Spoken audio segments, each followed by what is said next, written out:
We are live. We are live. I'm coming at you with five. Welcome again to another edition of Gavin Reshaw Presents here on channel G Bluetooth 786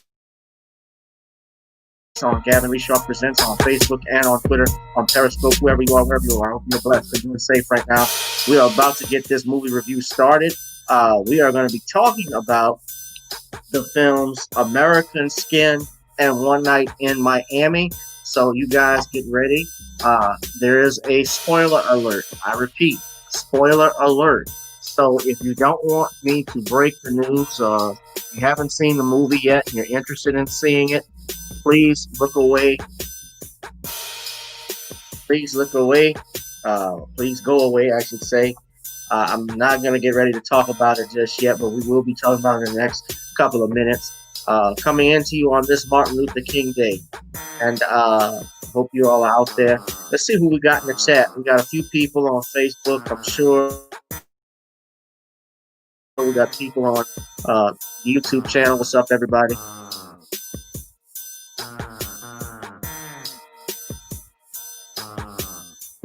Something about that breakdown. Yeah. Um, um, all right.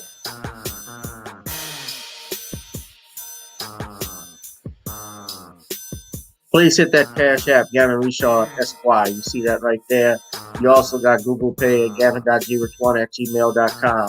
That's one of the best ways to get and reach me. You can also email me there if you have topics that you would like for us to discuss on the platform.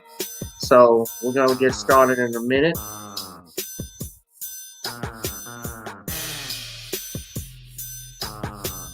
All right. What's up, Rosalind?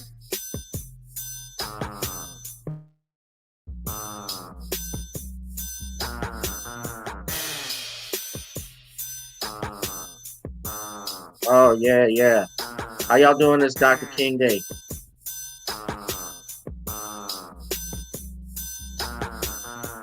All right. Let's see here.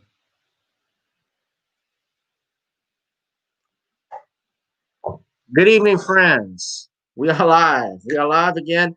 Welcome all of you to another episode of Gavin Reshaw Presents. I have the sign. I'm trying to warn all of you because tonight we're going to be doing a review of two movies that I've seen. This will be I guess, a 30 minutes to an hour. Well, I'm not, if I say 30 minutes to an hour, it means I'm going to be rambling. But we're going to be doing reviews on two movies that have dropped on this MLK Day. First off, Happy King Day to all. I don't really even say that, but today is Martin Luther King Jr. Day. We celebrate his birthday. Actually, was this past Friday. He shares a birthday with my family, with some members of my family. My nephew is actually was born on January 15th. So he might be a future revolutionary, or he might be a quarterback because he shares a birthday with Drew Brees, who I'm not going to even comment. That was just god awful in that playoff performance. I mean, uh, at this point, they're saying it's going to be Brees is going to retire. I think he will. Uh, and I think he should because he's just at that age when you're talking about 42 years old and you can't throw a ball downfield. It's just hard. And he's carried the team as far as he could go. We've had a Super Bowl appearance. We certainly could have had at least three more appearances. Certainly with the 2011 when they had the highest ranked offense in the NFL, Graham and Darren Sproles. You also had a Hall of Fame offensive line, Pro Bowl offensive line with guys like Carl Nix and I'm trying to think. I think was Charles Bentley still there? I remember we had a bunch of players on that offensive line uh, that, you know, Pro Bowls, Pro Bowlers. Let me see if I can look it up. That roster. Uh, that was the year that the Saints actually he broke Jari Evans, Carl Nix. That's what I was thinking of. Jamon Bushrod. You had Zach Streif. Uh, those guys. And it ended sadly with a we lost to the number 2 seed, and which was the San Francisco 49ers, and it was a seesaw game. And then, of course, the other game that they should have won was that 2018 NFC Championship. Uh, I don't even want to talk about the Minneapolis Miracle in 2017. That was just a complete fluke. But that's a hell of a way to end your career like that. And, you know, I think one of the reasons why Brady was able to win a lot of those Super Bowls and go to the Super Bowl often, well, you got to look at that division he played in the AFC East. Buffalo and Buffalo and Miami and the other team that's in New York Jets. They have struggled as franchises uh, over the last decade with regards to draft busts, poor management by general managers, lack of talent, obviously, and bad coaching decisions. All of that is combined. Poor free agency. Not building up drafts. Those are one of the issues. And so Brady was always there in the running. That's why they always had home field advantage. In part. Donald says they could have used Jameson a little bit more. Well, I mean, on that trick play, that actually is what got them the lead back on that touchdown. So certainly they could have done that. And the defense played pretty good. Give them short field advantage when they come off the field and you turn over the ball 4 times. And Jared Cook, I mean, he's got to go. Jared Cook can go with Drew Brees. I would not pay him.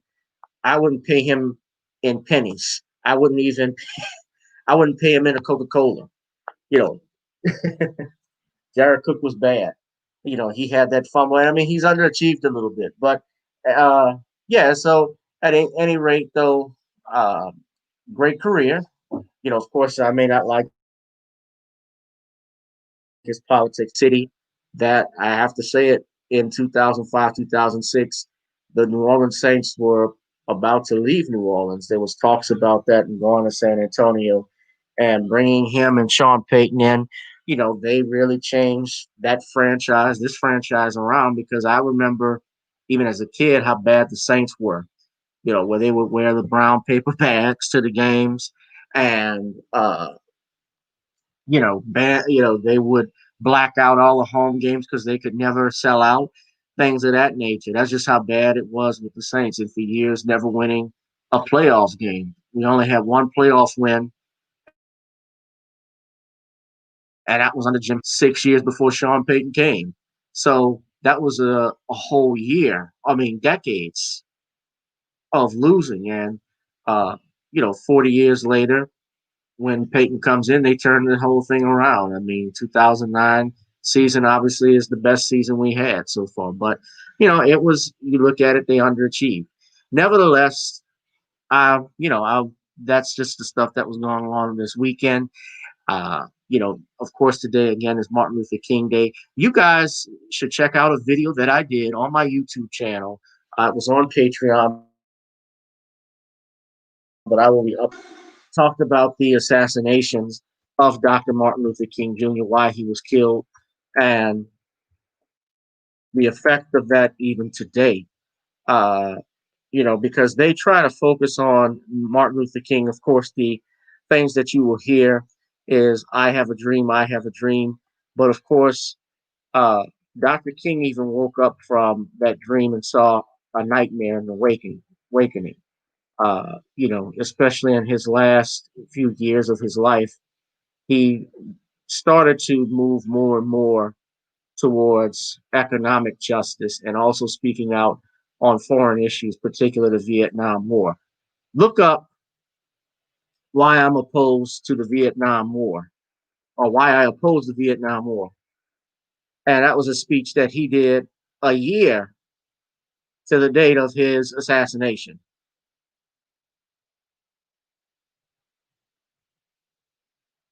He did that on April 4th, 1967. And he was 38 years old at that time. But yeah, that was one of the things that got Dr. King killed. And he delivered that speech at the Riverside Church in New York City. But they don't talk about this Dr. King. You know, we get a watered down version, 1963, I Have a Dream. He also talked about getting our check. He talked about reparations. And that was really where Dr. King's, the reason why Dr. King was assassinated was because he got to a point where he could determine foreign policy, as what Dick Gregory said. As a matter of fact, I did an interview with Dick when I was writing my book on Katrina, and Dick, I still have those recordings, so I probably need to share those with you all because that's the type, and I wouldn't charge y'all or charge anybody. It's just something I'd put on the internet uh, just because Dick Gregory was that type of person. He was not someone that looked for fame and fortune. He looked for what was right and doing for others. He knew the difference between right and wrong. So uh, I miss him immensely. But he talked about that date when Dr. King was killed, and he remembered it exactly. So uh, so definitely, uh, you guys look up those speeches, and I'm going to post the actual video link that you can go and look at the video live. It's on Patreon, and you guys could check that out. But it is a great video to look at, you know, talking about the assassination of one Martin Luther King Jr. And I don't know why I can't. I'm sorry. I'm actually here. Okay, I see. I got to click on that.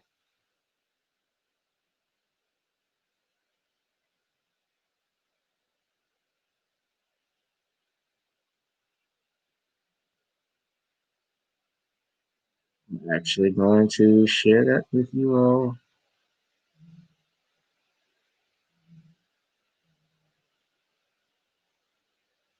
It'd be cool if you guys want to. You could actually subscribe to the Patreon as well, because the goal, of course, is to move away from YouTube eventually.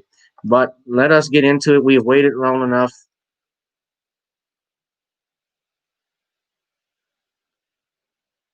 We will be talking about it. So there's the link in the comment section. So we are talking about, let's start with American Skin. We are doing a movie review. So, guys, again, spoiler alert. Now, this was a film that came from our brother, Mr. Nate Parker. And of course, Nate Parker is starting his comeback from the Birth of a Nation when it was sabotaged by these rogue liberals, these crazy left wing lunatics, these pork chop feminists, as Dr. Randy Shorts described. What's up, brother Derek? And hold on 1 second. I'm trying to see if this will load.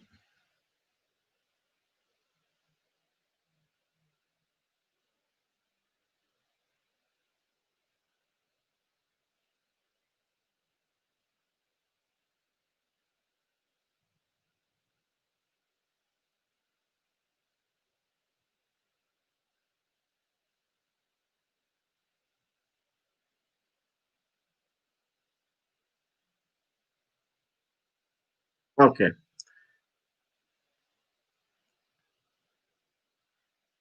here we go. This is a trailer for the film. You guys have seen it, American Skin. Now, this stars, of course, Nate Parker. That's the trailer for it. And he plays a Marine veteran named Lincoln Jefferson. In the film, Lincoln's son, sorry. So Nate Parker's son his name is Jaden Jefferson. You know, they get stopped by the police. Again, spoiler alert, guys, if you don't want to hear it, there's a spoiler alert. But he gets stopped by the police and for a traffic violation, supposedly. And While at this traffic stop, he's ordered to get out the car, which he complies. He's very compliant.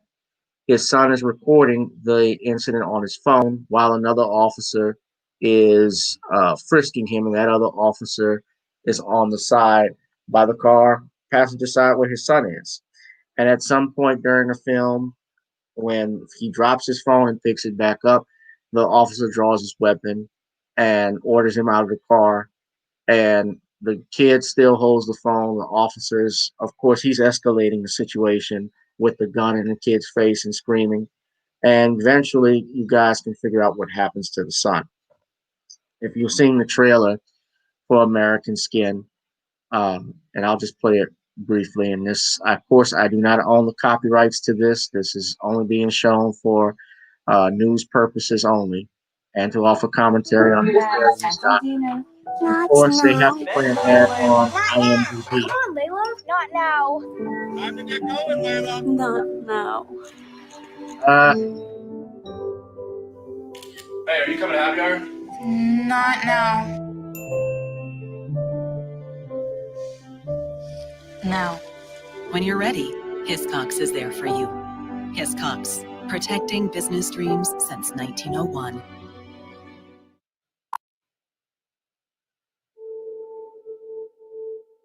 All right, so here's a trailer.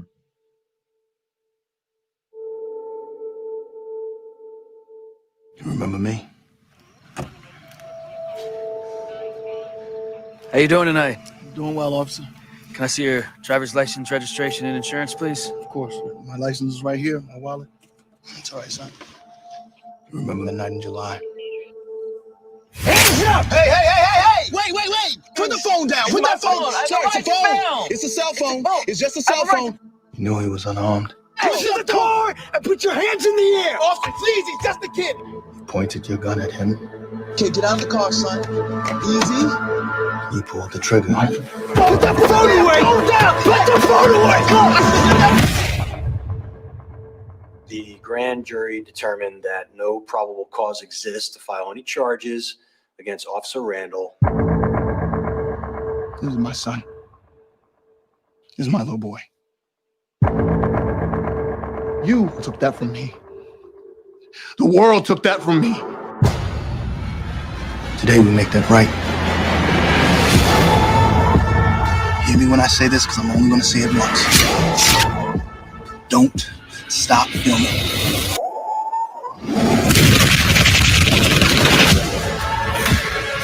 Just give up now. Why are we the only people in this country that are expected to do things without violence? I didn't mean to kill your son! What you did.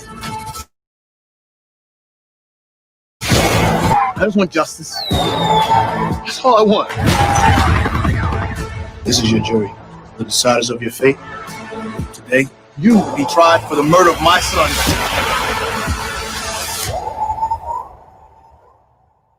You scared? Are you afraid?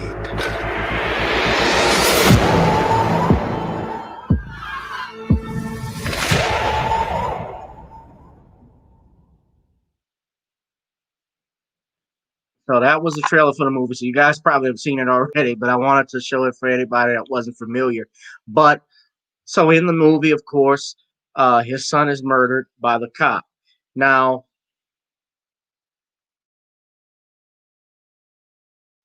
from judging by the trailer in the film, and the film is shot essentially in a documentary style. They have some young filmmakers, black filmmakers, who come to his house and ask Jefferson about his son, things about him that night. And it is interlooped with different shots where and clips where of young Jaden when he was did I say Jaden? I think that was the kid's name, yeah. Or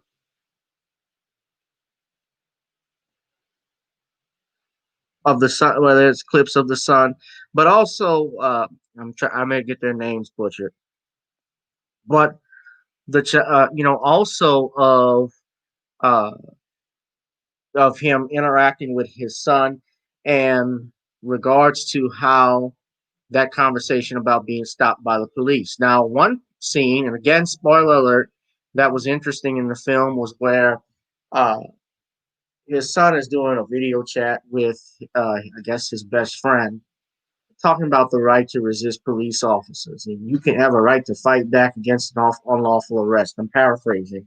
And so uh, Nate Parker's character, who is a former Marine veteran and uh, and also a janitor, he starts talking to his son about it and catches them, and eventually he argues him down, tells him no.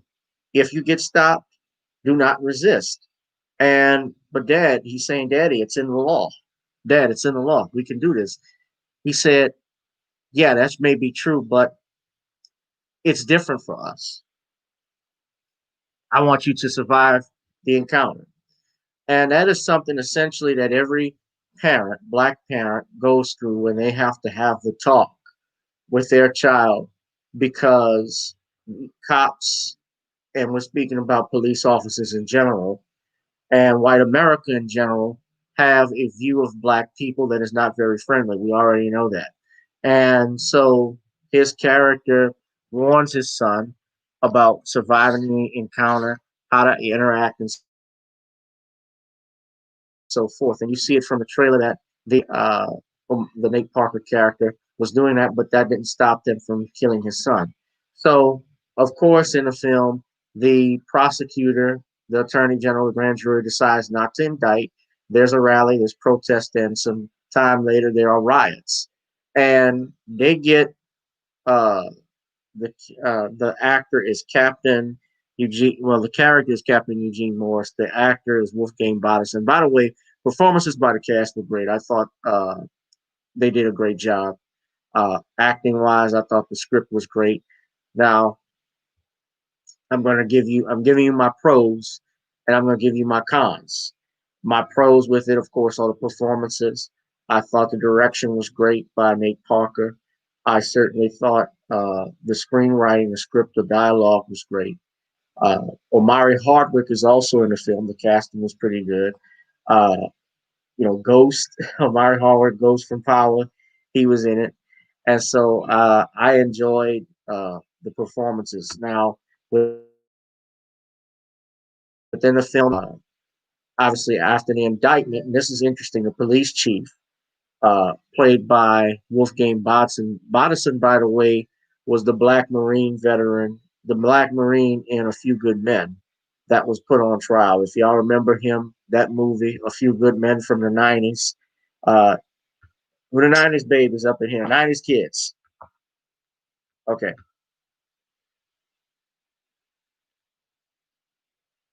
Yeah, that's him. So he plays the police chief, and he goes to the house essentially trying to get goes to the mother, uh, the mother, to try and get her to calm the riots. Now, I'm glad Nate Parker had that scene in the film, because we know whenever these things occur, the first thing for the for these police officers, for these chiefs, for these superintendents, whenever there's a riot that breaks out, the first thing they want to do is squash the riots, and they will go to, and no disrespect to the ladies, but it's true, they go to a member of the family,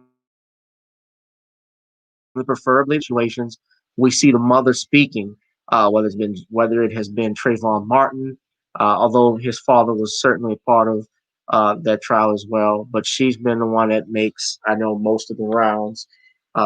Whether it's been Freddie Gray's mom, uh, a bunch of others, from Tamir, even to Ramir Rice's mom, although she has been on her A game. Like, she's called out many of these leaders, including Barack Obama, and she's called out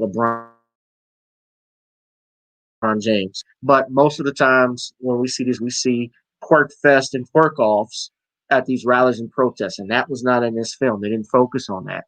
And of course, her nephew is arguing with the police chief, calling him an Uncle Tom and sell out because he was bucking his eyes. The chief said, "You got to stop the violence.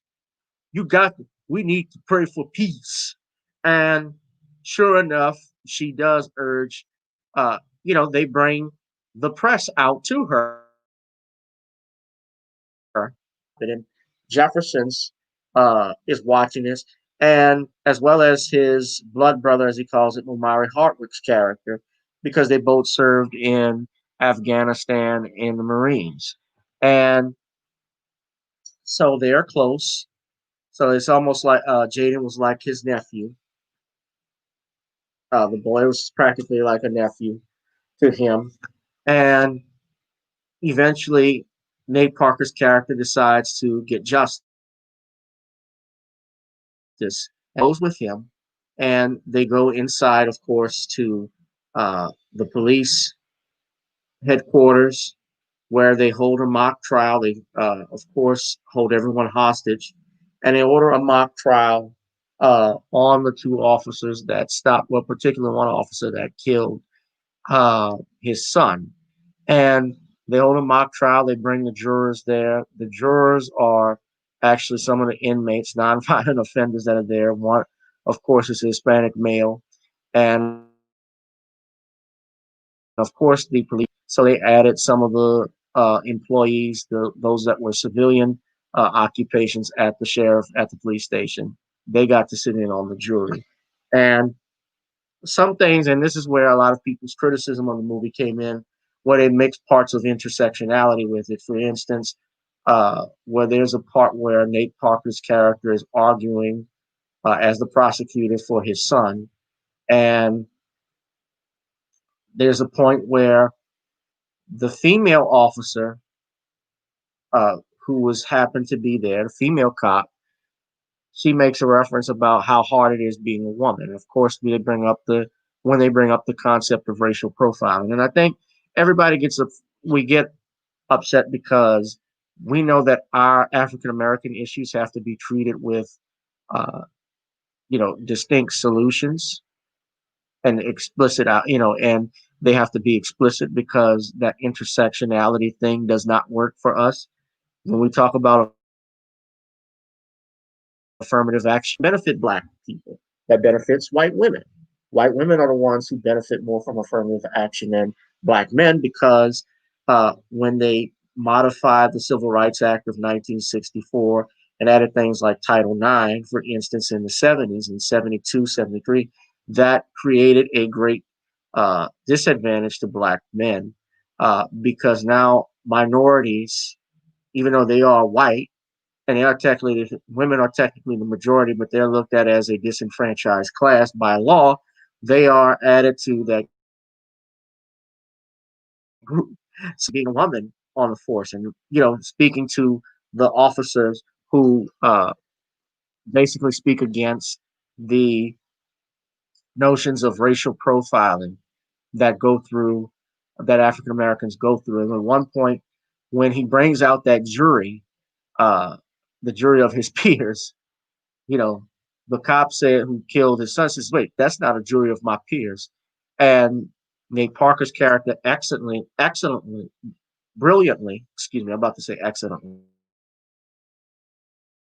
excellently says, welcome to my world, in reference to what African Americans, Black Americans have to go through in the criminal justice system.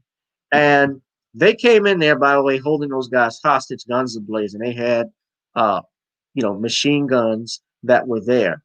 And during the scene, of course, eventually through the mock trial, it comes out, of course, the reason why they were beating. But Nate Parker's character brilliantly asked the officer what was the speed that they were doing. Where was your speedometer? And they could not answer that question accurately. They lied within it. And finally, it just comes out that you were in a strange neighborhood, and that you guys wouldn't be there looking for trouble. So the officer point blank admits that, yes, he stopped them because they were black in a white neighborhood. And even though they tried to allege that you had an uninsured car insurance on a vehicle if they had run the tags, and he even said he had the card on him, but they chose to pull him out of the car. because they said it was unsafe. And they shot this kid 2 times, by the way. He was shot twice. Now, of course, in the jury room, they're debating, and they have one white woman. And oh, by the way, the intersectionality thing, they also had a dialogue between the Hispanic cop and the Hispanic inmate, where they're going back and forth with each other and want to be and all this other shit. And the inmate is talking to him in pure Spanish for the most part.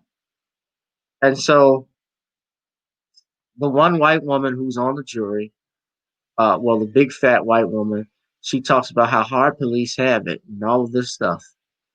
It's a tough job. And my thing is, and why that dialogue is in, those are the things that we hear today about police shootings, about how tough their job is.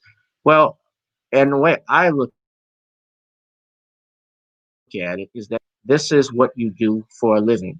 It's a tough job being a doctor, but if you're scared of blood, then maybe you shouldn't be a doctor. If you don't like arguing, going back and forth with people, perhaps, and you're a lawyer, perhaps you should consider another career choice, another line of work.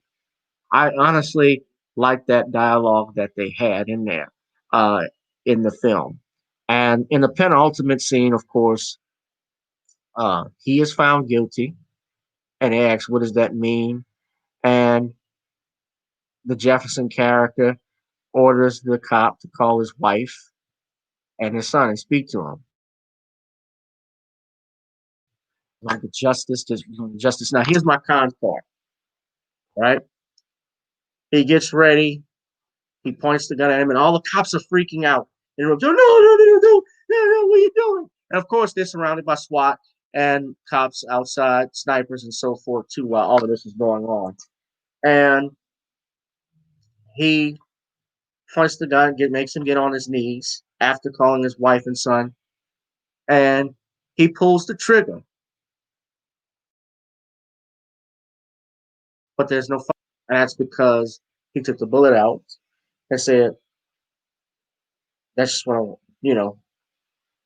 that's what I wanted to do.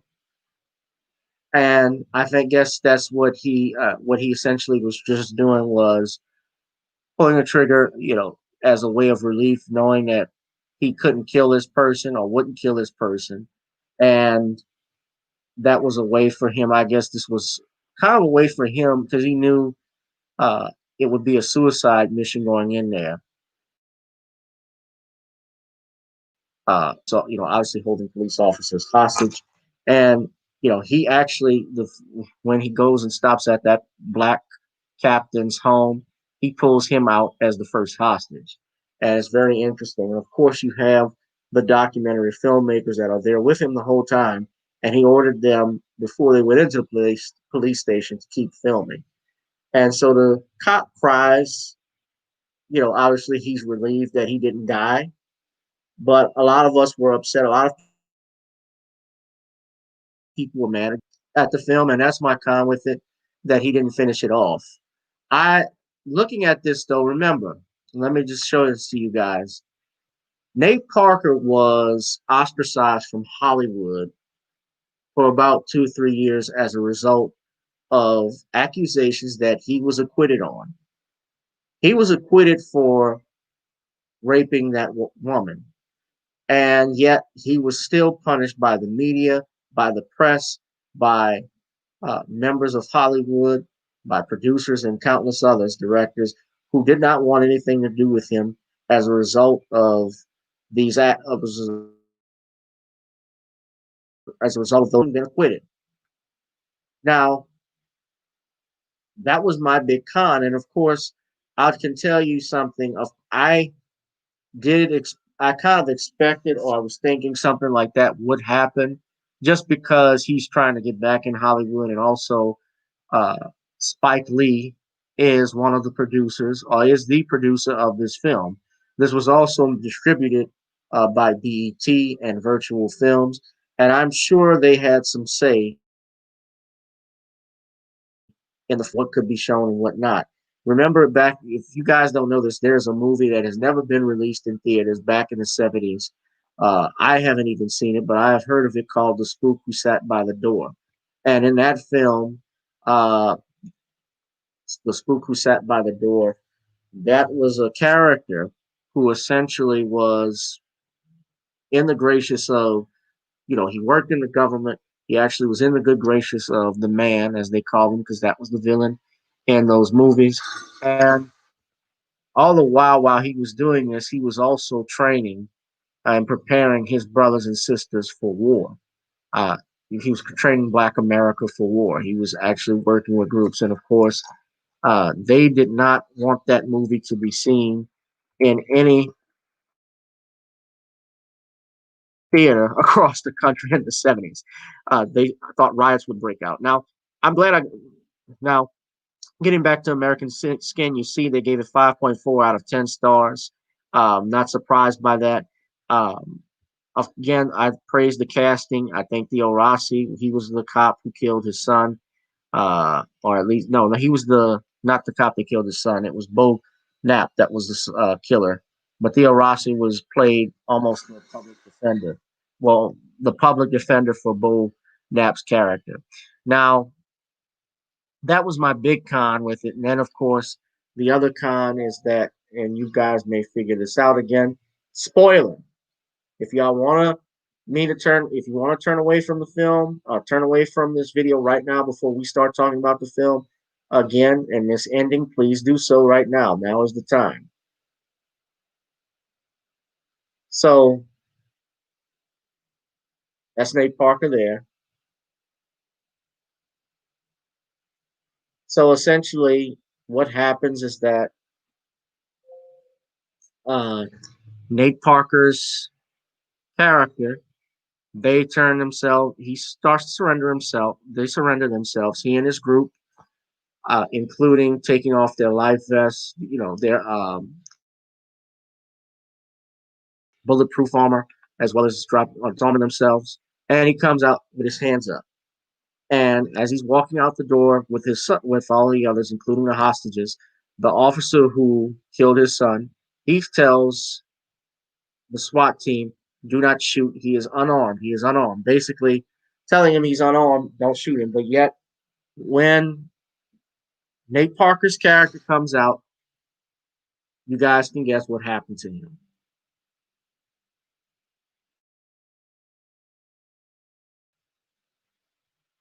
So he is shot, and sadly, that was the way the movie ended. Now, it ended before that. Well, before that, so it didn't end right immediately at that, but that's how his character's life ended in the film.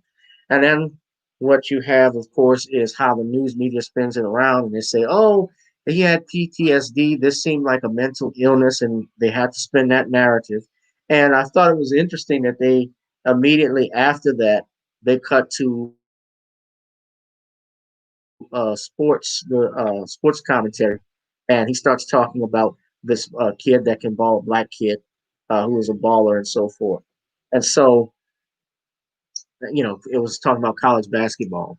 And so I immediately just think about that, what Nate Parker was doing. He was mirroring how our national media uh, not only spins narratives for ratings and uh, for indoctrination and propaganda, but then he is also calling to attention how this same media that treats black men disproportionately in the negative, they also do a 180 and raise these black men up to only because in sports only because they can make money for them. This is a game that they get paid to do, and well, they don't get paid to do in college sports. And in some ways, as I think there's a book on it, a lot of people have said a lot of these athletes are basically paid slaves. That's an old saying that I've heard, and you know, when you look at the fact that some of our athletes are, I'm not saying that they can't speak, but those that want to speak don't say the right things, or they're too cowardly because they're going to lose money. They don't end up saying the right things, or they're silent on issues. Those are the type of things. We don't have too many Ali's anymore. And I think Nate Parker was throwing a jab at the media because in one breath you're praising black men who are making millions of dollars for your universities and your colleges and also for the NCAA. But then on the flip side of it, you change the narrative on this black man and disregard the main issues and poignant issues as to why he attacked this police station in the first place, which was the death of his son. And so the way that the film ends, and I spent a lot of time on it. I thought I was going to do 30 minutes. It's my fault. Starting late with the 11 minute. Well, it's technically almost 30 minutes, but I'm wrapping it up.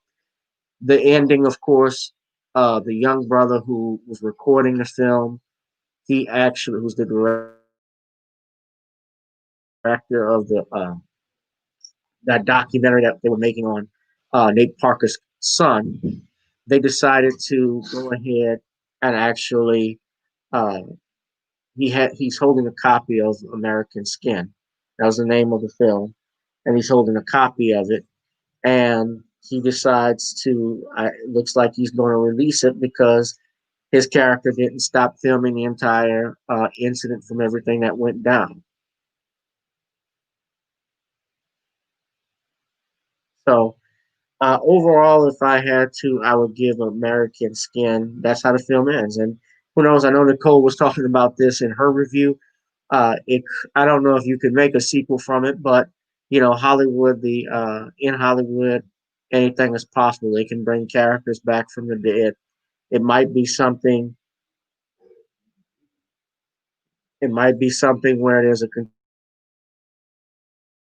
continuation of it from a different perspective. Obviously, the Lincoln Jefferson character. Uh, it seems like he is deceased at this point, but who knows about Omari Hardwick's character? Uh, because he was in the film and he essentially was his character though too was dying of cancer. So as a result, he decides he's gonna go in with his homeboy since he was dying already. And I like the aspect. I like the fact that he was in that film. Um, I like the fact that, like again, I thought great casting, great production. Uh, it mirrored everything that we are going through today. And as a result, I like that aspect of it. Now, what I didn't like, obviously, was the intersectionality comments. I thought, could they have done without it? Yeah, but then again, you're trying to sell it to mainstream audiences, so I see why he had to add that. I also see why they had that ending. So it doesn't surprise me why that was in there. So overall, if I had to give this a grade, my grade would be uh, what's up, Taisha, Purple Rain, Northern Bell. My grade for tonight for this film for American Skin would be B.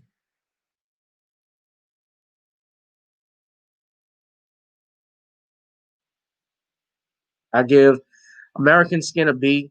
I think that it was a great film. I thought the energy, the aspect of it, the casting was great, but I thought that they could have done a better ending. Maybe we could have seen him do justice. And let me tell you another issue that I have with that aspect of it is that how is it okay that Jamie Foxx's character in Django Unchained, which was directed by Quentin Tarantino, his character gets to kill the white people.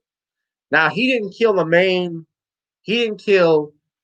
Leonardo DiCaprio's character. That was killed by his friend uh Christoph Waltz's character, King Schultz. But the main villain in the film, of course, with Django would be Samuel Jackson's Stephen character because he was the one that ran a plantation practically, and he knew from the beginning the game Django and Schultz were running on candy. So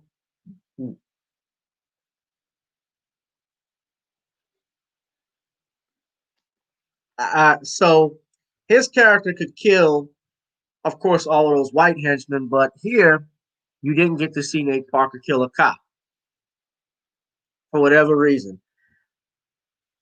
Now I know the reason, so it doesn't surprise me that it didn't happen. But I think a lot of people wanted to see it. Us black people wanted to see it.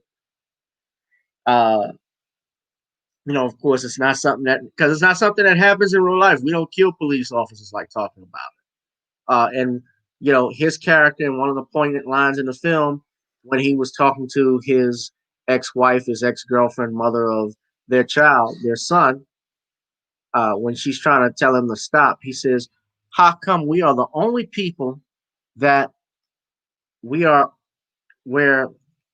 How come we're the only people that we are expected not to be violent when they attack us? Whites don't ask for permission to do things. They go do it. They seek justice. They kill people. They kill. They fight." And that's true.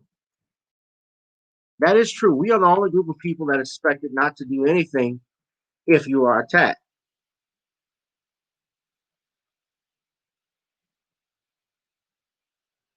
He said, I'm sorry, I'm looking at the comments. Rosalind said, I never cared for or had an interest for the Death Wish movies, but mainstream Hollywood pushes it all the time. But they do whatever they can to block or sabotage Nate's Birth of a Nation and American Skin.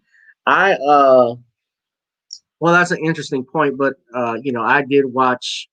If you're talking about the original Death Wish movies like Charles Bronson and so forth, very interesting. I remember the main villains and what main villains in those films, the vigilantes, they were actually mixed, but they were actually mixed with a few blacks and whites in it as well, and it was whites that actually killed Paul Kersey's wife and daughter. Well, he killed the wife, and yeah, in the sequel they killed the daughter, but the daughter in the first film was raped. But young Jeff Goldblum, just interesting, played the main villain in that film. He wasn't the main villain, but that character in that film, um, which piqued Kersey's interest in guns, getting him back into it. But Hollywood does that because it's money. I think also the name Tarantino is synonymous with big bucks. They know it's critical acclaim. He's practically it wins or is at every Oscar. And I thought his last movie, Once Upon a Time in Hollywood, I thought that sucked. With the exception of a few scenes, I didn't think Brad Pitt should have gotten Best Supporting Actor. That should have gone to Joe Pesci for The Irishman. But Hollywood is Hollywood. Nevertheless, I thought American Skin, I give it a B. Certainly, that scene that Nate Parker had with his girlfriend, his ex-girlfriend, where we're the only people expected to be nonviolent, I thought that was interesting, and I thought that was actually one of the best parts of the film. Certainly, at any rate, uh, who knows if he can do more? They have badmouthed this movie already, so just thinking I'm just thinking right now what will happen in Nate Parker's future because they're trying to sabotage, obviously, his work again when you just look at those reviews. I mean, a 5.4 for this film. And look, when this was made, this was in 2019. So it didn't come out in 2020. I don't know if it had anything to do with the pandemic, but remember, they started streaming movies once the pandemic started. What you guys think? Let me know if you've seen the film. What grade would you give it? So I think a B is fair. I just gave it a B because I know brother Nate Parker. He's trying to do his best with telling our stories, and he has to tread on water. He has to tread lightly. I'm assuming because opportunities are limited for a lot of black actors and directors out there unless you are already established and you have your own money. But a lot of people don't like spending their own money. So that's another issue.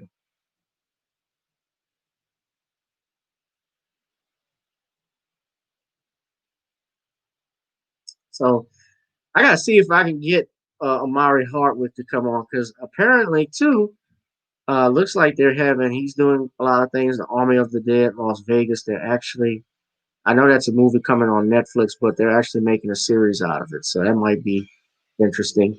You guys, let me know what grades you give American Skin. That was my review of it. Overall, I give it a B.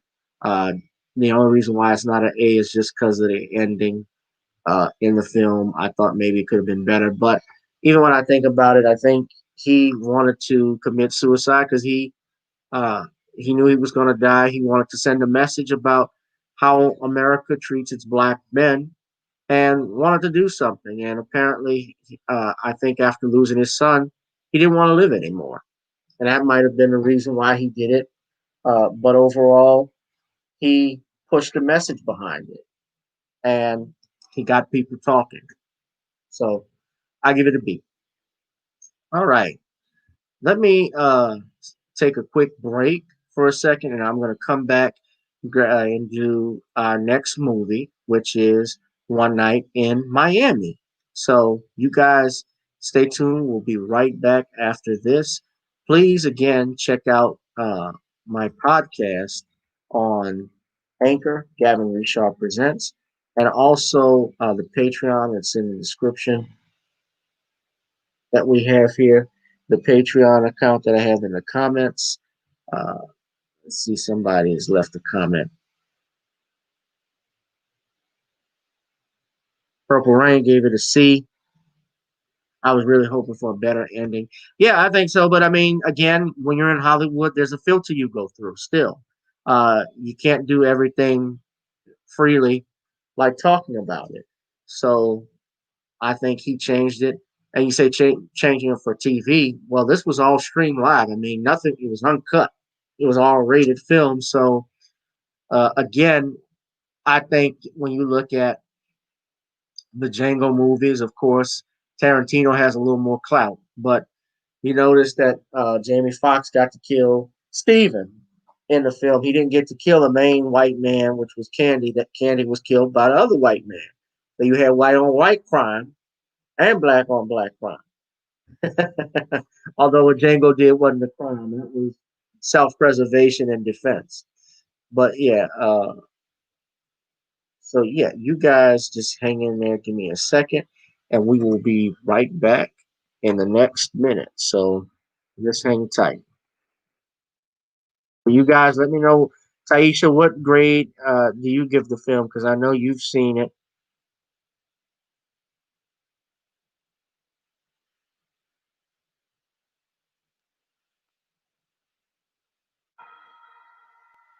So we'll be right back. Give me 1 minute, guys. Okay.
All right, we are back.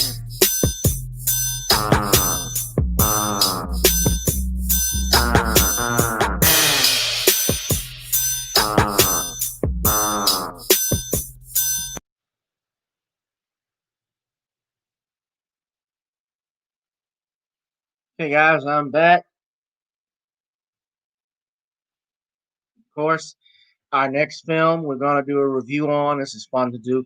You guys, please donate to the channel at the Cash App, Gavin Reshaw Esquire, Google Pay, gavin.grich1@gmail.com, as well as PayPal with the same email, gavin.grich1@gmail.com. And if you have any videos or any topics you would like to send to me to cover, please email me and we can do so.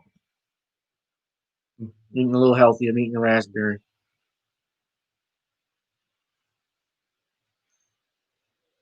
So, excuse me. I'm trying not to chew while I'm on the internet. Our next film is the directorial debut of Regina King, aka Brenda. I remember her from Brenda from 227 and Brenda Jenkins. Yeah, that was classic. 227, Amen, and what else? Alf, Night Court, The Cosby Show, Different World. The 80s and 90s was something else, man. It's not going to happen anymore. Uh, the line of characters and actors that they had, Jack Kay and Sherman Hemsley and, uh, the great Marla Gibbs. Of course, Regina King was in that film, and I remember her because we all had a little crush on Brenda and Tootie, back then, of course. And, Regina King is making her directorial debut in this film. And I have seen this film uh, in posters and uh, flyers online. You look right here, even above Regina King's Internet Movie Database profile, and you will see their ads for the film everywhere. Now, I will play for you guys if you want the trailer for it. Uh, but that's Regina King. Yeah, Regina King. I mean, she just turned 50. Actually, doesn't look it. Doesn't look it at all. So 227 was a long time ago. But I have Amazon Prime, and this is her directorial debut. And it's been getting a lot of rave reviews and praises uh, based off the performance. Now, One Night in Miami is actually based off of a play that was written by a guy by the name of Kemp Powers. Kemp Powers is the one who wrote the screenplay for this film as well, and I believe he serves as a co-producer with Regina King. Now, I looked at the film. I watched it actually last night, and your actors in the film, you have, of course, Leslie Odom Jr. He plays Sam Cooke. I didn't have a problem with him per se. Maybe in the beginning a little bit because he was sounding, I didn't think he sounded like Sam Cooke, or at least even looked like him. I thought Sam was taller, but he did a great job. Leslie Odom Jr. and Eli Gorey is playing Muhammad Ali, and Aldous Hodge. This brother's a great actor. I saw him in uh, the Brian Banks story. He played Brian Banks. I thought he was pretty good. He's also been in uh, the WGN series that was canceled, Underground. That was actually a great show. A lot of people missed that show as well. Um, he plays Jim Brown, and I didn't have a problem with him. I thought Eli Gordy sounded a lot like Ali. Now, of course, the big controversy is Kingsley Ben Adir is playing Malcolm X, and Kingsley is a British actor, and so there was big controversy with a British actor playing a Black American person such as Malcolm X, an icon uh, in our culture, in our society, who was a foundational Black American, and it is something serious because Dr. King, which is Dr. King Day, and Malcolm X in particular, I've noticed in all of these films where they have had these autobiographies or these stories. Selma, for instance, that came on today. You had Harriet today. Those actors and actresses were all British. Now, he was asked, now, this is Kemp Powers. This is the brother that wrote that screenplay. He also is a co-director of the movie Soul. He was also a writer on Soul, if I'm not mistaken. Uh, Soul, of course, I need to do a review on that. It actually was a great film. I overall, yeah, that's Soul. So let's start with the pros with the film. I personally, again, I thought the three gentlemen I mentioned, Leslie Odom, uh, Eldris Hodge, and Eli Gorey, I thought they did great. I thought Eli sounded just like Muhammad Ali, had his mannerisms and so forth. My main issue, though, of course, in the film uh, with One Night in Miami, and again, guys, this is a spoiler alert, but they tried to show Sam Cooke and uh, Malcolm X having a bit of an antagonistic relationship. Malcolm X, of course, condemning, putting down Sam Cooke because he's a black performer, not doing enough for his people and performing in front of white audiences, doing pop music when he could use his platform for better things. And Sam obviously takes issue with that throughout the film because in the film, uh, Malcolm is at the point where he's about to break away from the Nation of Islam. And excuse me.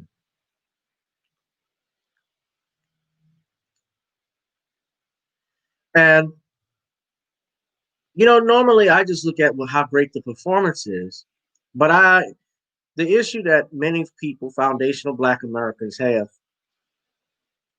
is that when they make these movies about our heroes, our young children are looking at Black Americans, not British Americans, the characters, the actual persons that were real. This wasn't a character. Malcolm X was a real person.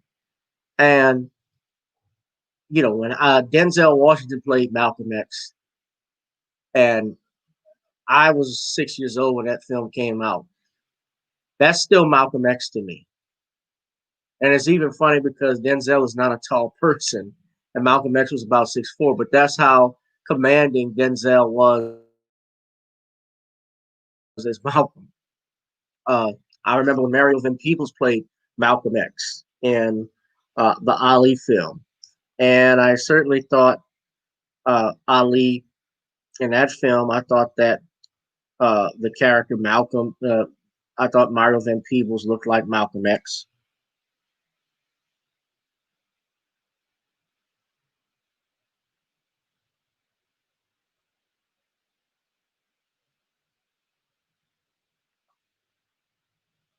Excuse me. So I thought he played Malcolm X. This guy, I'm trying, and I don't know him personally, but and I saw Tariq's broadcast. He said that he came across like he was playing Barack Obama. I disagreed with Tariq, but looking back at it and thinking on it, I could see how he could say that. I understand a little bit. I have a better understanding of why he would say that because Malcolm's character, uh, when they're in the hotel room and he's arguing with Sam Cooke, and even on the rooftop when they're arguing and he's about to fight, he comes across as uh, condescending, a little bit contradictory. Now, One thing I did like is there's a scene in the opening where Malcolm is talking about forming his own organization, and he's talking to Betty Shabazz, his wife, and the name of that actress is Joaquin Jaquina Calucango, Calucango, Joaquina Culacango. I believe that's her name. Okay, I think I pronounced it correctly. Well, she's been in Lovecraft Country, and it's my understanding she was in that Broadway play that's about the slave story, from what Tariq mentioned. That play that we were talking about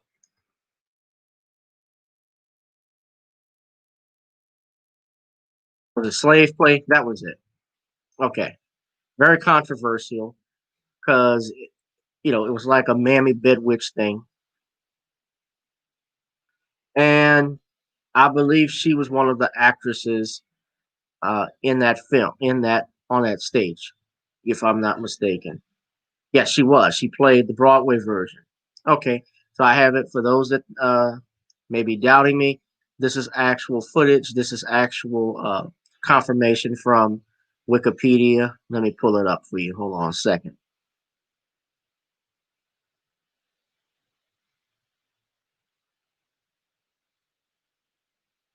Okay, this is Wikipedia.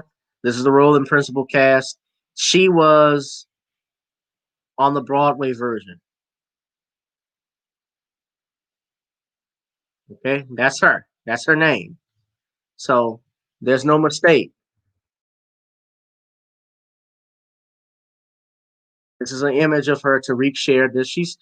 Yeah, and I'm not knocking her because she's an actress. She's hungry. People will do.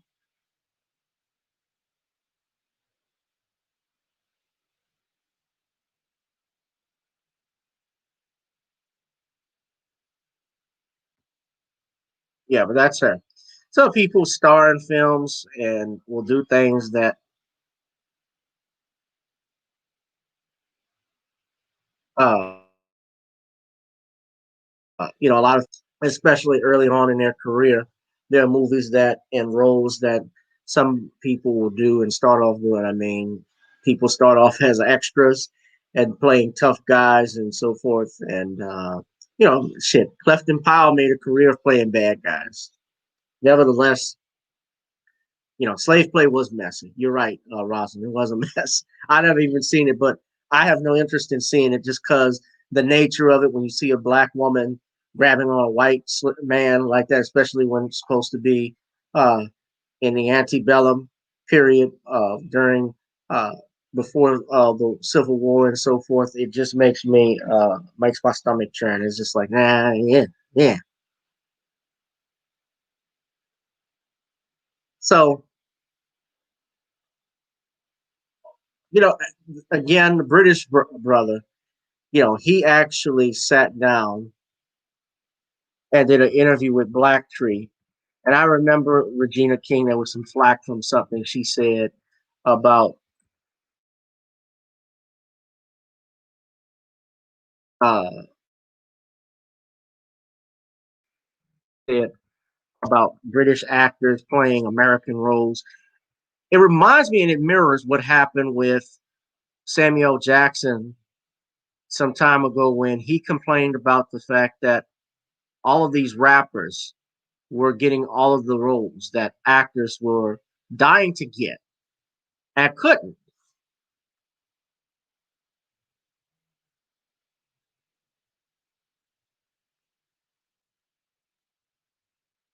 A lot of actors and actors not allowed to get those same roles. I mean, shit. Cardi B, I saw just got a damn new movie role. Cardi B is not an actress. Remember, Beyonce used to get. She doesn't do them as much. Well, she still gets them, but she gets movie roles. I mean, Dream Girl. She had the Fighting Temptations before that. She's not an actress per se, but what's the issue? She is a celebrity. She is a pop star. She is a celebrity. Tickets. It's about putting asses in seats. It's about making money.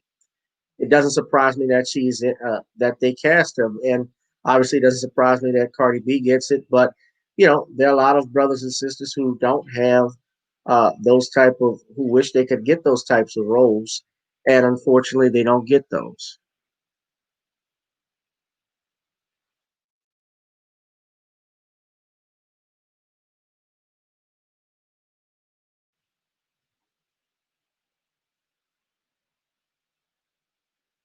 So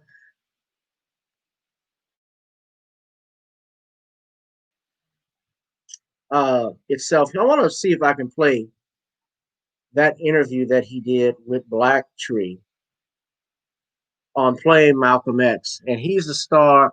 I don't know what films he or other work he has been in. This was what he this happened a couple of hours ago. They uploaded this on Black Tree where they talked about his.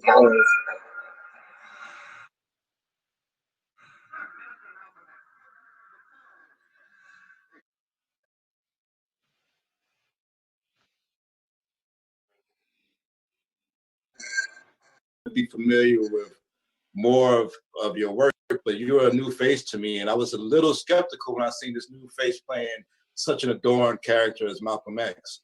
But your performance like earned every bit of that casting, and that decision was like the perfect decision. How? What did you learn about Malcolm X that we haven't seen in the autobiography, or that we haven't, seen in the depictions that Denzel and has played? Like, what did you learn in Miami? Do you know what I learned that blew my mind is that Malcolm said to Dick Gregory around this time, this very specific time when there was his relationship with the nation was coming to an end, and his relationship with Elijah Muhammad was crumbling, and his life was becoming in danger. And he said to Dick that he felt weak, he felt hollow, and that no one knew the torments that he went through around this time. And like that just blew my mind. Like, and Dick described Malcolm. The Malcolm in private, the Malcolm He who was looks Dick's friend. now. He doesn't look like Malcolm X in without that makeup. Looks not like Malcolm with the makeup on, but uh, he had the look down. I'll give him that. Friend, They put the the makeup on. father, the husband. It described him as sweet and bashful, kind, good-humored, a gentleman, and a comedian. Like, so that was my way in. And even before I read that interview with Dick, Regina and I spoke about, before she cast me, the importance of like tapping into Malcolm as a human and his decency, and like he put his life on the line for Black people, man. He risked it. He died for the cause. Like this, he was serious about what he was saying, and he just really, you get to at the end of a project like this, you spend as much time with Malcolm as I did, listening to him, watching him. It's really hard when it comes to the end, because it's like, damn, he's gone, and like him and Sam will both be dead within a year of this, this night. Like, him and Cash never spoke again. My style now. Come on, just because you can't see bugs don't mean they ain't in the house, Sam. Up on this dirty ass roof. Why don't you be like Bing Crosby about that shit, man? Accentuate the motherfucking positive. Look at this view. Now, of course, all of this stuff with One Night in Miami. Let me just get to this because I was trying to see what brother would say. I don't want to play the whole clip and take up time, but I wanted to get where he was going to talk about British actors playing Black characters because I haven't heard it yet, and I wanted you all to hear it. But one thing I will say about the film, as far as the cinematography and direction, my praises for it. My compliments. I thought it was great. I did think the acting was great, but there was an issue I had in the beginning to get back to the sister that played Betty where they threw Minister Farrakhan under the bus in the opening scene. Now, it's been come to my attention, Tariq Nasheed brought this up, that Amazon was one of those groups that kicked the Nation of Islam and kicked Minister Farrakhan's uh, products off. If I'm not mistaken, they were behind his ban. I'm not sure about that. Tariq brought it up. It wouldn't surprise me, but of course, mainstream media and does not like Minister Farrakhan at all. We know that. They've been very hostile towards him. And I talked about this the other day on the last live stream with Bernard, how Trump's social media was reinstated, whereas our beloved, where Minister Farrakhan's uh, mainstream Minister Farrakhan, I'm sorry, social media platform. It's a long day, guys. Excuse me if I'm stumbling. His social media is suspended indefinitely. It's been terminated. So I see the hypocrisy in regards to how Minister Farrakhan is treated versus Donald Trump, per se. But nevertheless, let's continue. And continuing that conversation with that they had to throw him under the bus with, because there's a scene in the beginning where, again, spoilers, where he is trying to recruit Minister Farrakhan into his organization. And, uh, how he says Farrakhan, or Lewis X, as he was called then, flat out rejects him and says something, and Betty claps back at him. And Malcolm tries to say, no, no, we don't do that. And in the film, too, they show how it seems more is centered on Malcolm as the central character, but they all show different aspects of these actors.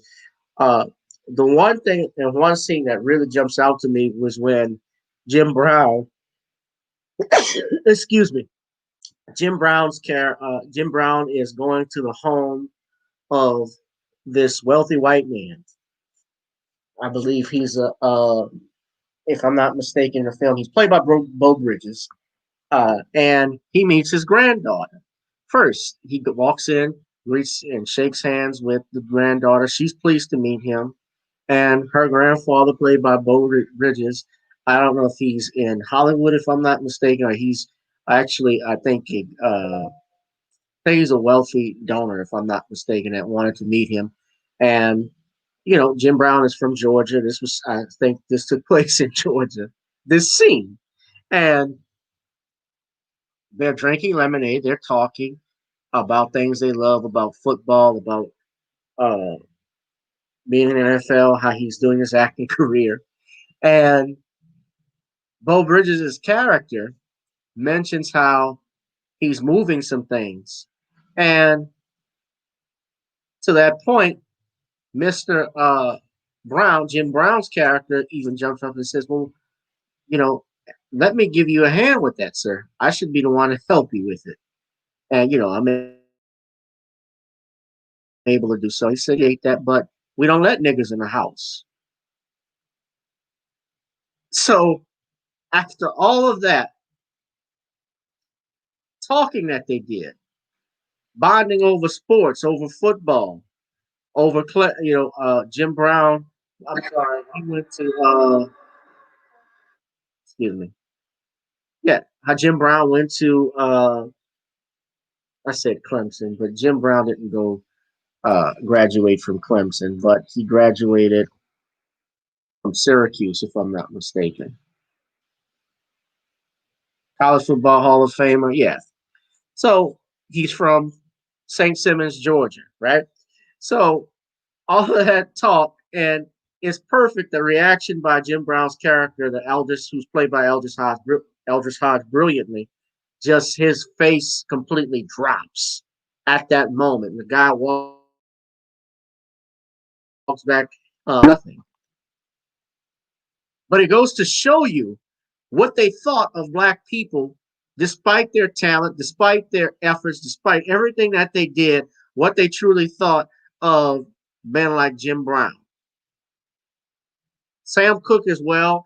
In one scene, they talk when he's performing at the Copacabana, and people are walking out when he gets on to perform.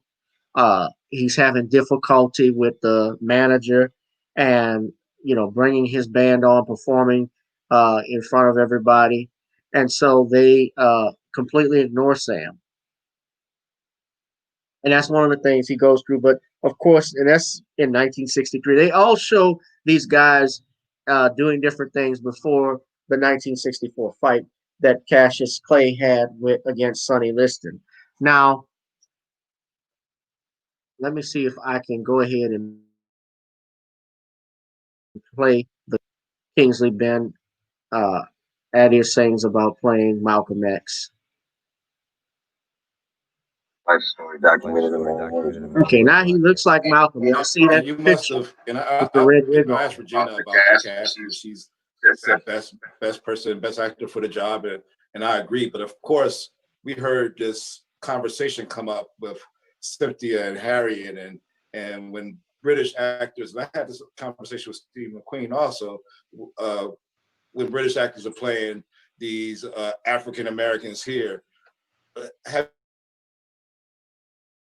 you ran into any other, and how do you I mean, what do you say to those people that have that feeling that you guys are a different kind of black, or that you're not American black enough? Well, what do you say to that? Again, I don't. This is not my feelings.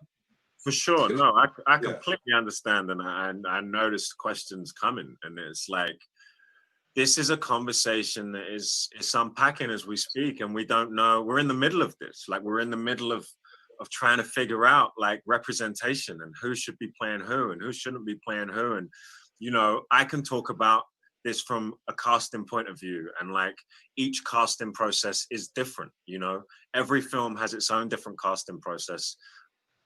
There was someone else lined up to play this role, and they pulled out. They to find her Malcolm. There's a thing of availability as well. Like, all of the best actors, they're busy all the time. Like, this was a really specific instance, and and Regina, it took a long time to cast me. Like, I was waiting for weeks, and I convinced Regina that I wasn't scared of this, and I understood who Malcolm needed to be in this story. I persuaded Regina that I was confident and for the challenge, and and I had to I had to trust her instinct. The opportunity is too big. I threw my hat in the ring, and and the rest is history. But I get it. This is a big conversation, and representation in all senses. This is something that we're right in the middle of, and it's important that we keep interrogating and we keep discussing these things. And it's not going to be comfortable all the time. Yeah. So I appreciate you bringing it up, and yeah. Well, great job, man. I mean, that was really a standout performance. I appreciate that brother's response, because he was honest. He basically says, I need a job, practically saying I need a job. I want this job. I get it. I appreciate his response. Now, Ashton, you said some will argue that, well, FBA brother Forrest Whitaker portrayed Idi Amin and Denzel Washington portrayed Stephen Biko. Well, remember this though too. We don't have a say-so in regards to this. Is directed by Regina King, and when we have obviously black directors at the black helm, black American directors, it's important to see black American actors. And so some people could counter that by saying, well, back then Denzel played Stephen Biko, there weren't any, there may have not been any major black actors or South African actors. I'm not going to say major, but Hollywood wasn't obviously thinking of that when they made that film. This is something that Amazon put on. And also, speaking of producing, this is the first scene I saw that made me think this was going to go south. Now, you guys, sure, my analysis on the Sam Cooke murder. Now, again, I praise the casting, the performance, the acting, and overall was great. Even Michael Imperioli, who was Chrissy from The Sopranos, he plays Angelo Dundee, Angie. The guy who was in The Walking Dead, I can't think of his name, but I think the character was Stucky, the one that was screaming tainted meat. He plays he plays Jim Bundini Brown. That was Ali's corner man who Bundini Brown. Uh, but let me show you guys the first thing on the screen here that I knew. So who are you? If you all are familiar with my analysis of the Sam Cooke, uh, not trying to play the film. I don't want a copyright strike. But look who's producing this with Amazon.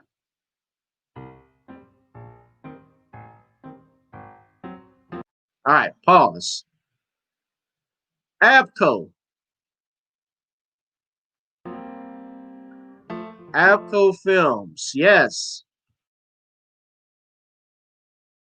And we know Abco was and is the company that still owns the rights to Sam Cooke.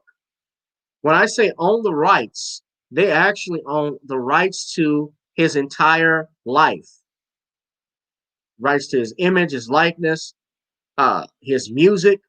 They produced this film, and they produced the film because without it, without Abco, you cannot put any reference to Sam Cooke in a film. The documentary that I showed you, Lady You Shot Me, they could not put any of Sam's music into that documentary. So this is the company that Alan Klein created.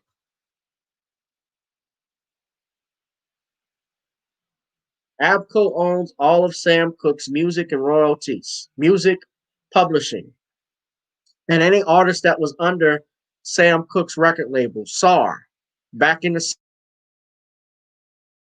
60s. They own all of that. So they co-produced this film. That's why a change is going to come is played at the end of the film, and I want to talk about that in a minute.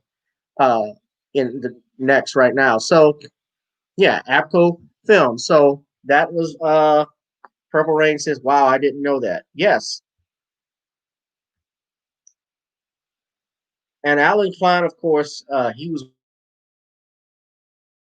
one of the main reasons the Beatles broke up. He was also the reason why the Rolling Stones don't perform any of their old songs because he owned all the rights to those. So very interesting that they were producing this film, but it doesn't surprise me. But they're in the film industry, and their documentaries are part of that. Now, what I want to get into too is that when I mentioned the antagonism between Malcolm and Sam, he's trying to get Sam basically to write something powerful. And in the film, uh, they play Malcolm arguing. Malcolm plays "Blowing in the Wind" by Bob Dylan uh, for Sam, and basically complaining how a black man can't write a song like that when that song should have been made and written for a black man during these times. Now, the main issue I have with that is that Sam, number one, they make that as the inspiration why Sam Cooke wrote that song. And it was not, although it was a part of that. From my research and understanding, if you go look this up yourself, back in 1963, a year before Sam died, December of 1963, Sam Cooke had stopped at a hotel in my home state. And they were staying at the Holiday Inn and trying to make reservations for his wife, Barbara, and himself. And when his group arrived, the desk clerk glanced nervously and explained there were no vacancies. And I'm assuming that there was a no vacancy sign already flashing because that vacancy sign, excuse me, that was flashing vacancy. No vacancy was flashing vacancy. uh, they decided by what the group looked like to protest, but to come up with that bullshit that there was no room at the inn, essentially because they didn't want niggas to stay there. And that's the bottom line. And Charles protested, his brother, and Sam was furious. I'm reading from Wikipedia. He yelled to see the manager and refusing to leave until he received an answer. His wife then nudged him, attempting to calm him down, telling him, "They'll kill you." To which Sam responded, "They ain't gonna kill me because I'm Sam Cooke." You see, Sam, I'm not gonna say he was arrogant, but he was very confident and full of himself. He wasn't scared of nothing. And eventually they persuaded Cooke to leave. He and his entourage persuaded him to leave.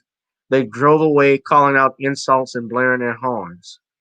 When they arrived at the Castle Motel on Sprague Street downtown, the police were there waiting for them and arrested them for disturbing the peace. I take it the Castle Motel was a colored inn.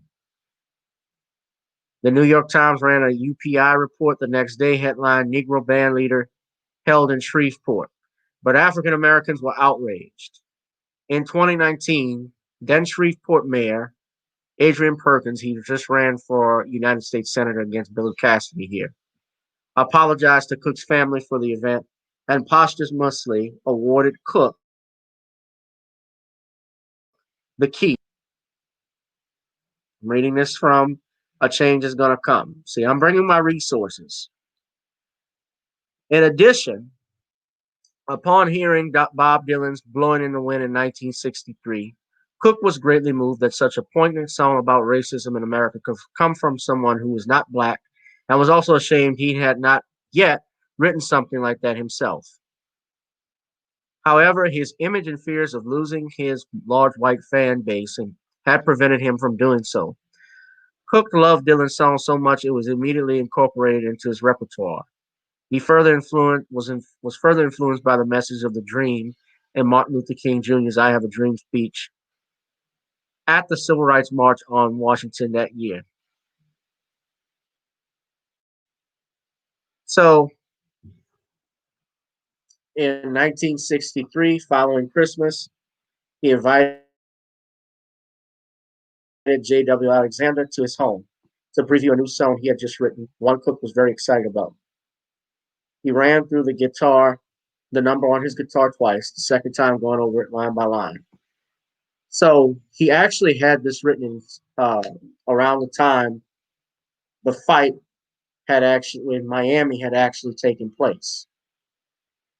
So they tried to make it seem, I doubt, and I'm sure, yeah, Malcolm could have been antagonistic with, my girlfriend was telling me this about how, well, your best friend can be antagonistic. That's how the relationships are. And I'm like, yeah, it could be, but again, the guy Malcolm came off very condescending.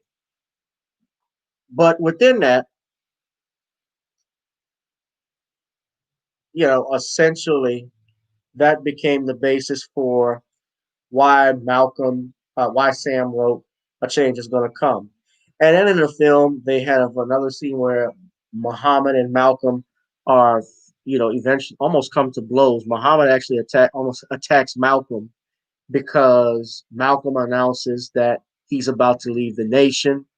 And it's also come out that they are also, Sam and Jim are nervous for Cassius because he's about to declare that he's a Muslim, and which he did declare the next day, but they make it in the film that he declared it that day in Miami, that day after the fight.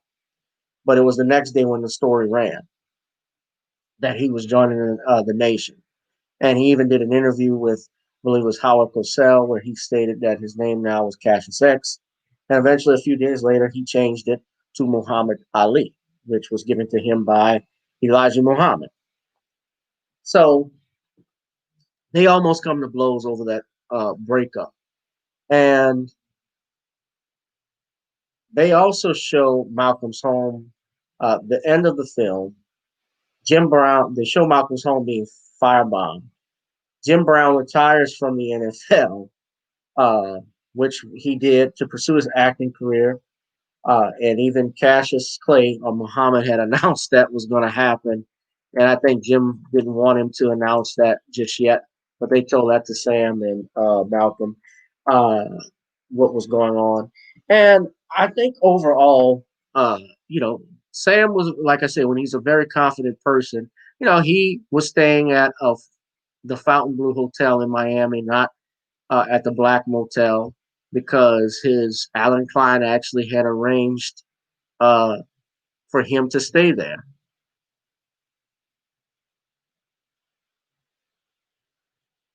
So it was a very interesting story overall. Sadly, they leave it on a note where Sam performs, and this is true that Sam Cooke did perform. A change is going to come. Uh, a change is going to come in 19 uh, on the Tonight Show.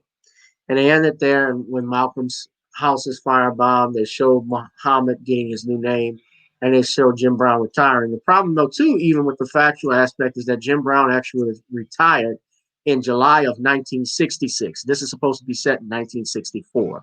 So again, that was a factual error that they had, which they tend to do in Hollywood. Um, and then, of course, when it ends on that positive note, Malcolm is in a hotel with his family, listening to Sam sing "A Change Is Gonna Come." And the truth of that about that is that he did perform the show, the song on the Tonight Show, and sadly, there is no known recording of that song. Now, when he recorded that, that was on February 7th, 1964.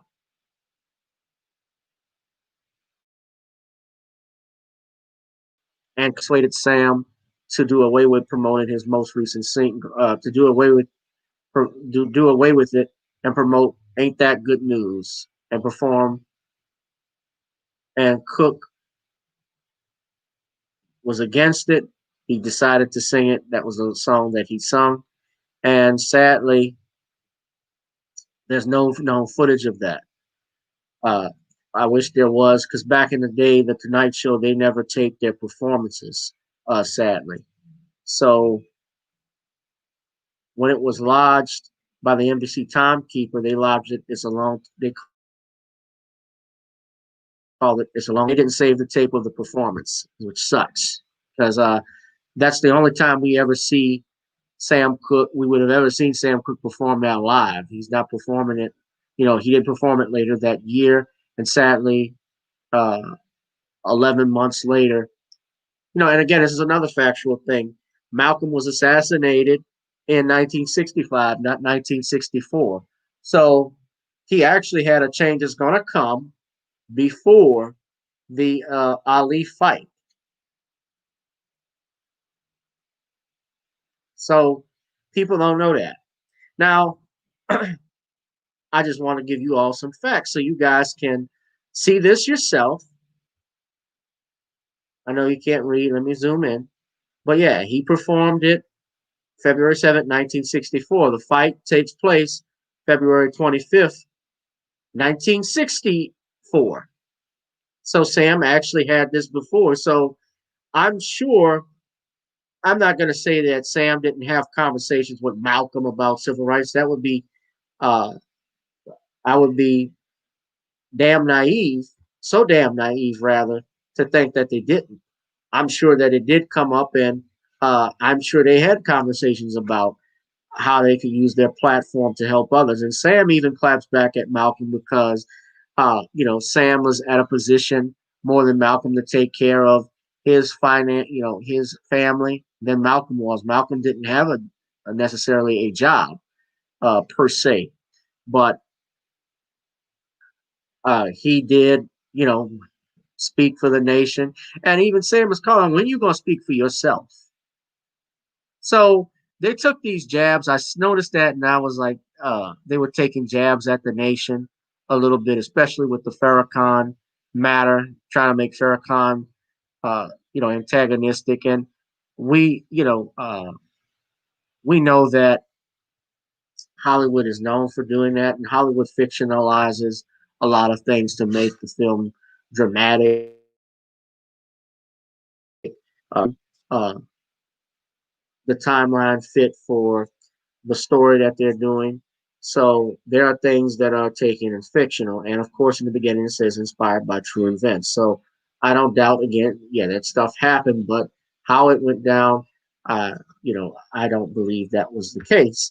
And so Hollywood sucks. Well, this is what it does, but you know what? This is what our actors and actresses got to deal with now, and directors until we build our own. And we got to keep it going. We got to build and donate money to those black directors in Hollywood we want to see, and black screen quality scripts and so forth. So overall, my pros, the performances were great. I think the actors and actresses did a fine job. Uh, I thought that again, they I had issues with the errors and facts that they had. That would be my comment. Regina King's direction was great. I'll give her props for that. I give the actors props for that, for their performances. I certainly thought the brother who played Jim Brown, I have no issues with him. He was my favorite in the film. And Ali, I thought did a great job. I thought the guy that played Ali, uh, Gory, he did a good job. And even brother played Malcolm, I think he did good. I'll give him. I'm not going to knock him. And overall, it was a positive film in that it showed black men in a positive light. So for that, I'm not. I'm just, and I'm going to give it a B minus. Okay, I didn't necessarily like how they portrayed, try to portray Minister Farrakhan and the things, of course, the continuity errors that were in it. Uh, I I guess you could say, am I being picky with it or not? I don't, maybe, but I don't know. I took issue with it. That's just how I felt. So that's why. But because it was a positive film, this was Regina King's directorial debut. The actors in the film, the central actors, I give them props because I overall, they could have done it maybe a little bit more and get away from some of the dialogue, perhaps a little more backstory into, uh, especially for each person. But this was set from a play. Again, this was based off of a play. So when it's a play and you have the playwright writing the screenplay, he's going to take directly from his play. Of course, he's got to add some things in it. And one thing I do want to point out, though, too, with regards to that antagonistic relationship, that remember this too, Sam Cooke was killed before Malcolm was. And that's very important. Sam Cooke was shot, and they mentioned in the end that Malcolm, a quote Malcolm gave about being a martyr for the cause 2 days before his death. And that's something they don't bring up because Sam was killed 2 months before Malcolm was. And Sam was, even from my understanding, he had been talking with both Dr. King and Malcolm X about coming together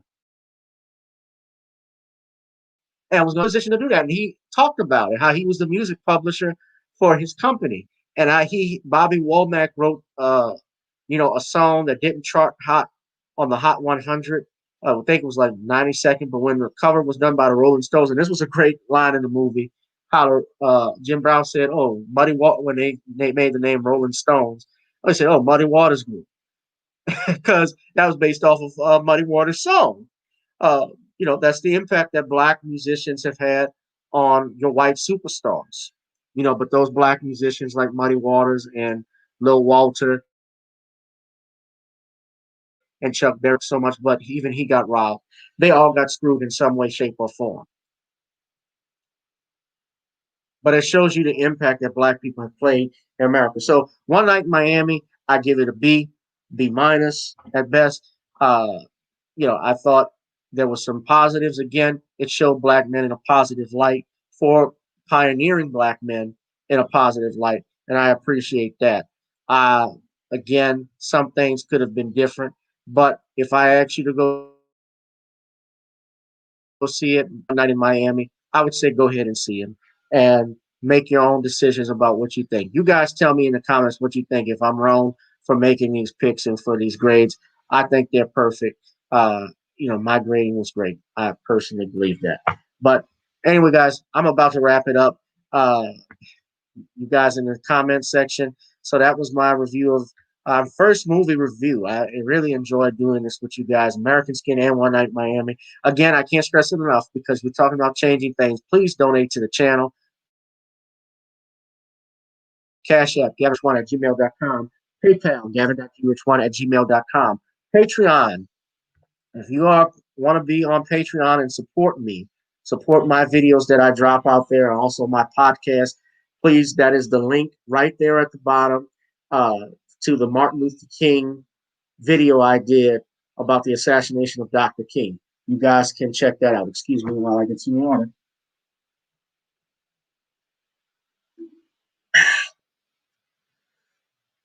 That tastes good.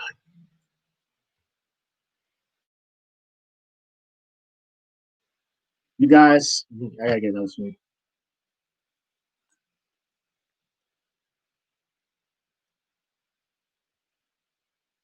So you guys be safe, be blessed. What did y'all think of the films? Let me know. Leave a comment after you have seen the movies. Just let me know if you think that my grade was correct or not.